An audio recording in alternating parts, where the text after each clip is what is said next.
Pernikahan antara mimpi kolektif dan jalan pulang menuju diri sendiri. Pernikahan ialah cermin retak dari janji yang terlalu agung. Pernikahan sering disebut sebagai anugerah, tapi mari kita berani sedikit lebih jujur. Apa itu pernikahan kalau bukan perjanjian diam-diam antara dua manusia yang saling berharap tak akan pernah berubah? Padahal perubahan adalah satu-satunya hal yang mutlak akan terjadi dalam kehidupan kita. Kita tumbuh di dunia yang mempropagandakan narasi bahwa menikah itu wajib, menikah itu indah, menikah itu sempurna. Tapi benarkah demikian? Atau itu hanya ilusi massal yang diwariskan secara turun-temurun agar manusia tak merasakan kesendirian? Pernikahan seringkali bukan tentang cinta, melainkan tentang ketakutan. Ketakutan akan kesepian, ketakutan menjadi dianggap tidak normal, ketakutan menghadapi pertanyaan orang-orang. Dan karena itu, banyak orang yang masuk ke dalam pernikahan bukan atas dasar kesadaran, melainkan atas dasar kepasrahan atas keadaan. Mereka menandatangani kontrak seumur hidup dengan seseorang yang bahkan tidak mereka kenal di kedalaman jiwanya. Lalu kita menyebutnya sebagai cinta. Pernikahan, jika dilakukan tanpa jiwa, hanyalah penjara yang dipoles dengan pesta mewah. Dua orang tinggal di rumah yang sama, tapi hatinya pulang ke tempat yang berbeda. Mereka berbagi tempat tidur, tapi tidak berbagi dunia batin. Mereka tersenyum di foto, tapi menangis diam-diam saat lampu kamar dimatikan. Dan kita menyebutnya sebagai keberhasilan dalam menikah. Apakah itu pernikahan? Atau hanya kompromi panjang yang dibungkus dengan doa dan harapan-harapan setengah mati?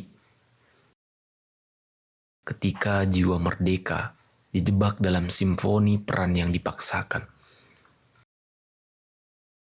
Dalam wajahnya yang paling gelap, pernikahan adalah panggung peran yang sudah ditentukan, bahkan jauh sebelum dua manusia saling mengenal. Sebelum manusia saling mencintai, mereka sudah diberi peran. Jika engkau laki-laki, maka peranmu adalah tulang punggung, pemimpin, pemburu nafkah, juga pelindung. Tapi jika engkau perempuan, peranmu adalah penjaga rumah, pelayan emosi, pengabdi dalam senyap. Dua manusia yang sebelumnya bebas bermimpi, berpikir, membuat keputusan, kemudian dikurung dalam drama yang terlalu sering lebih mirip kontrak kerja daripada perjanjian batin. Laki-laki yang bahkan belum selesai memahami dirinya dipaksa menjadi penyedia hidup bagi orang lain. Bekerja tak kenal lelah, menanggung beban ekonomi bukan karena cinta, tapi karena tuntutan sosial dan konstruksi patriarkal. Perempuan yang bahkan belum selesai merawat lukanya sendiri diminta menyenangkan orang lain secara fisik, emosional, bahkan seksual atas nama agama dan norma. Padahal diam-diam hatinya menangis pilu. Jika demikian, masih pantaskah kita menyebutnya rumah tangga? Atau jangan-jangan itu hanya rumah raga, tempat di mana jiwa kita disandra oleh ekspektasi? Pernikahan seperti ini tidak menyembuhkan, tapi melumpuhkan. Ia merampas ruang aktualisasi dan membekukan pertumbuhan. Yang tersisa hanyalah tubuh-tubuh yang letih bermain peran. Menjadi suami yang ideal, menjadi istri yang sempurna dalam panggung sosial yang tak memberi ruang untuk jujur. Pernikahan sebagai revolusi jiwa dan manifestasi tunduknya kesadaran. Seperti semua struktur yang bisa mengekang, pernikahan juga bisa menjadi alat pembebasan jika dijalani dengan penuh kesadaran. Kebebasan bukan berarti hidup tanpa ikatan. Kebebasan sejati adalah memilih ikatan yang lahir dari cinta, bukan dari luka. Seorang laki-laki tidak akan merasa seperti sapi perah jika ia bekerja bukan karena beban ekspektasi, tapi sebagai tindakan dari cinta yang sadar. Ia tidak menghidupi karena dituntut, tapi karena ia memang menginginkannya. Bukan karena harus kuat, tapi karena ia tahu makna dari memberi. Seorang perempuan bukan budak jika ia memilih perannya dengan sadar. Ia tidak tunduk atas dasar dogma, tapi karena cinta yang jernih. Ia memilih untuk hadir bukan karena cetakan masyarakat, tapi karena kemerdekaan jiwa. Pernikahan semacam ini bukan penjara peran, melainkan taman kesadaran. Tempat dua jiwa saling tumbuh, saling menantang, dan saling mengasuh dalam cahaya yang mereka ciptakan bersama.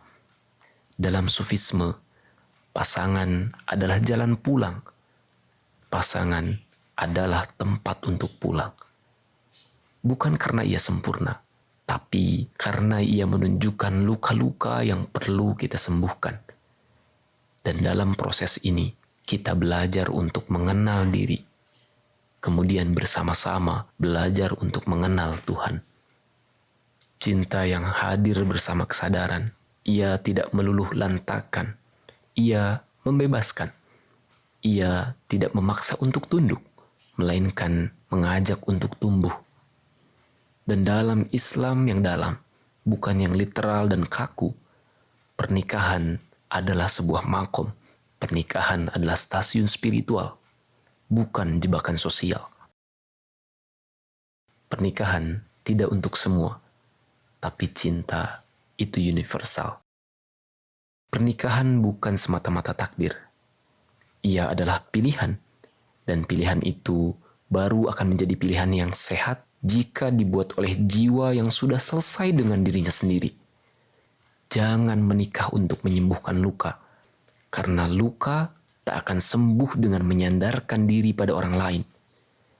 Tapi jika dua orang yang bertemu atas dasar kesadaran dirinya, maka pernikahan bukan lagi arena kompromi. Ia menjadi jalan sunyi menuju pencerahan.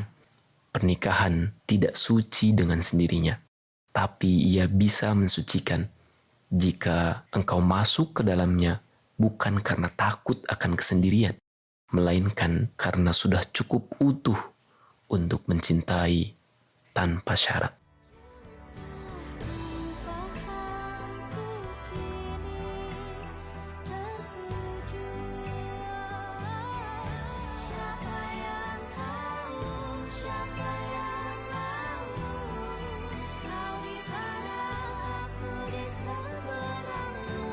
Cerita kita sulit dicerna.